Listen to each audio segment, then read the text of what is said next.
दोस्तों, मुख्यमंत्री मैया सम्मान योजना को लेकर बहुत ही बुरी खबर आई है। यानी कि 7 प्रकार के ऐसे लाभुक हैं जिनका नाम कटने वाला है। बिल्कुल दोस्तों, झारखंड सरकार ने मैया सम्मान योजना को लेकर 7 प्रकार के नए नियम बना दिए हैं। 7 प्रकार के नए गाइडलाइन जारी किया गया है कि किन महिलाओं को पैसा नहीं देना है और किन महिलाओं को पैसा देना है। तो दोस्तों, जो महिला 7 प्रकार के नियम के दायरे के अंतर्गत आते होंगे उनको अब से पैसा नहीं मिलने वाला है, यानी कि उनका नाम कटने वाला है। भले ही मुख्यमंत्री मैया सम्मान योजना का पहली, दूसरी, तीसरी और चौथी किस्त मिल चुका होगा, फिर भी उनका नाम कट जाएगा यदि इस 7 प्रकार के नियम के अंतर्गत आते होंगे तब। तो दोस्तों, हम लोग इस वीडियो में बात करने वाले हैं कि ये कौन कौन 7 प्रकार के नियम है जिनके अंतर्गत महिला का नाम कटने वाला है। इसके अलावा दोस्तों, ये भी बात करने वाले हैं कि मैया सम्मान योजना का जो 5वीं किस्त यानी कि 2500 रुपये कब तक आने वाला है और आपको क्या करना चाहिए जिससे कि आपका नाम नहीं कटेगा, मैया सम्मान योजना के तहत आपको पैसा लगातार मिलता रहे। तो चलिए दोस्तों, वीडियो को स्टार्ट करते हैं। आपसे एक छोटा सा रिक्वेस्ट है, मेरे चैनल को सब्सक्राइब कर लेना। अगर वीडियो पसंद आए तो लाइक जरूर कर देना। तो चलिए वीडियो को शुरू करते हैं। और दोस्तों, आपको एक बात शुरुआत में ही बता देना चाहता हूँ। आपको पता चल गया होगा कि अभी तक मैया सम्मान योजना का पैसा आने में इतना लेट लग रहा था, किस वजह से लेट हो रहा था। यानी कि झारखंड सरकार को इसका छटनी करना था कि किन महिलाओं को पैसा देना है, किन महिलाओं को पैसा नहीं देना है। यानी कि दोस्तों, मैया सम्मान योजना को लेकर झारखंड में भेदभाव शुरू हो गया है। दोस्तों, आप लोगों से मैं एक बात पूछना चाहता हूं कि अगर सरकार को मैया सम्मान योजना को लेकर 7 प्रकार के नियम लाने थे, महिलाओं का इस योजना से छटनी करना था, किन महिलाओं को पैसा देना है, किन महिलाओं को पैसा नहीं देना है, यदि मैया सम्मान योजना को लेकर भेदभाव ही करना है, तो यही बात जेएमएम सरकार ने चुनाव से पहले क्यों नहीं बताया। ये जो नियम अभी 7 प्रकार के नियम ला करके खड़ा कर दिया है, चुनाव से पहले ये नियम क्यों नहीं बनाया गया। जेएमएम की सरकार बन जाने के बाद आखिर ये नियम लाने की क्या जरूरत पड़ गई है। आज 7 प्रकार का नियम लाया गया है, कल 14 प्रकार का नियम लाया जाएगा और फिर एक दिन इस योजना को पूर्णतः बंद कर दिया जाएगा। दोस्तों, यही मेरा सवाल झारखंड के सभी निवासियों से है, मूल निवासियों से हैं। दोस्तों, खैर, इस 7 प्रकार के नियम के बारे में आप लोग क्या सोचते हैं, मुझे कमेंट करके जरूर बताइएगा। तो चलिए हम लोग जानते हैं कि 7 प्रकार के नियम क्या हैं। दोस्तों, 7 प्रकार के नियम में से पहला नियम है, जिन लाभुक का उम्र 1 दिसंबर 2024 को 50 वर्ष पूरा हो गया है, उनको 5वीं किस्त 2500 रुपये नहीं मिलेगा।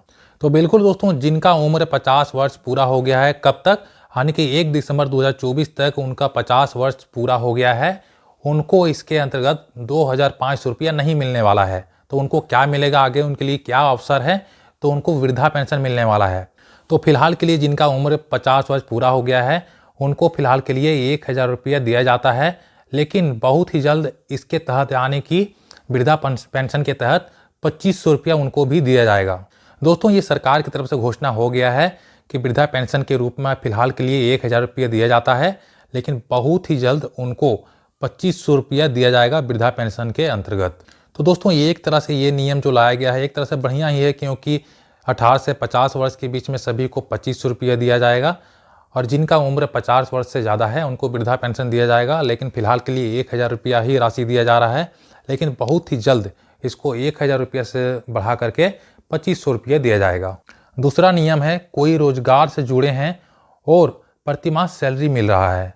तो यदि कोई महिला है जो रोजगार से किसी ना किसी प्रकार से रोजगार से जुड़ा हुआ है, उनको प्रति माह सैलरी मिल रहा है, तो उनको भी ये मैया सम्मान योजना का पैसा नहीं मिलने वाला है। तीसरा है, पेंशन योजना का पैसा मिल रहा है। देखिए, तीसरा में बताया गया है यदि किसी भी योजना का आपको पेंशन मिल रहा है तो आपको मैया सम्मान योजना का पैसा नहीं मिलने वाला है। तो दोस्तों, हमको कमेंट करके ज़रूर बताइएगा कि ये सब जो नियम लाए गए हैं ये सही है या गलत है। ये कमेंट करके हमको ज़रूर बताइएगा आप लोग। चलिए हम लोग चौथे नियम की तरफ चलते हैं। लाभार्थी आवेदिका या उनके परिवार के किसी भी सदस्य का सरकारी नौकरी या फिर सेवानिवृत्ति। तो दोस्तों, इसका मतलब क्या है, यानी कि जो भी आवेदिका हैं जिनको मैया सम्मान योजना का पैसा मिल रहा है, उनके परिवार के किसी भी सदस्य का यदि कोई सरकारी नौकरी है या फिर उस नौकरी से वो मुक्त हो चुके हैं, उनका नौकरी खत्म हो चुका है, कार्यकाल खत्म हो चुका है, सेवानिवृत्त हो चुके हैं, तो उनको भी इसके तहत मैया सम्मान योजना का पैसा नहीं मिलेगा।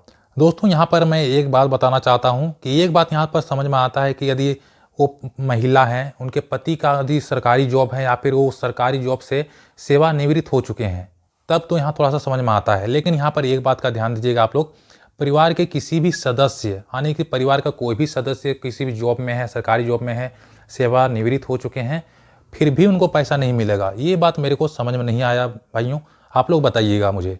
5वां नियम कहता है लाभार्थी आवेदिका या फिर परिवार के कोई भी सदस्य जनप्रतिनिधि जैसे सांसद, विधायक इत्यादि वर्तमान या भूतपूर्व, यानी कि पहले रह चुके हैं, अब वो रिटायर हो चुके हैं, उनका कार्यकाल समाप्त हो चुका है। यानी कि सांसद या फिर विधायक का आप लोग भी जानते होंगे कि इनका कार्यकाल 5 साल का होता है, उसके बाद ये रिटायर हो जाते हैं, इनका टाइम खत्म हो जाता है। और ऐसे भी आपके परिवार के किसी भी सदस्य से जुड़े हैं सांसद या विधायक से, तो उनको भी मैया सम्मान योजना का पैसा नहीं मिलने वाला है। 6ठा नियम कहता है लाभार्थी आवेदिका या परिवार के कोई भी सदस्य सरकार को आयकर अदा करता है।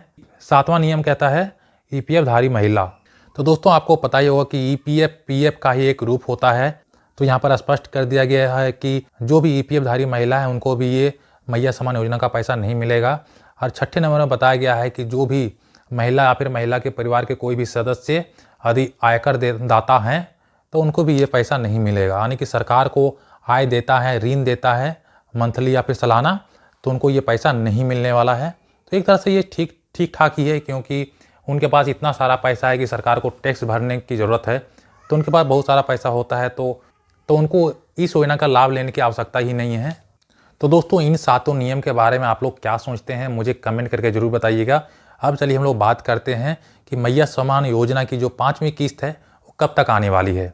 तो दोस्तों जो मैया सम्मान योजना की जो 5वीं किस्त है वो 28 दिसंबर को फाइनली क्लियर हो गया है कि 28 दिसंबर 2024 को मैया सम्मान योजना का 2500 रुपया आने वाला है। यानी कि 5वीं किस्त 28 दिसंबर 2024 को फाइनल कंफर्म कर दिया गया है। तो झारखंड के सभी माताओं बहन जिन्होंने आवेदन किया है उनका आवेदन स्वीकार कर लिया गया है, तो उनको 28 दिसंबर 2024 को फाइनल 5वीं किस्त आने वाला है उनके बैंक अकाउंट में। तो आपको ज़्यादा इंतजार नहीं करना होगा, बशर्ते आपको 28 दिसंबर तक ही इंतजार करना होगा और 5वीं किस्त आपके अकाउंट में होगा।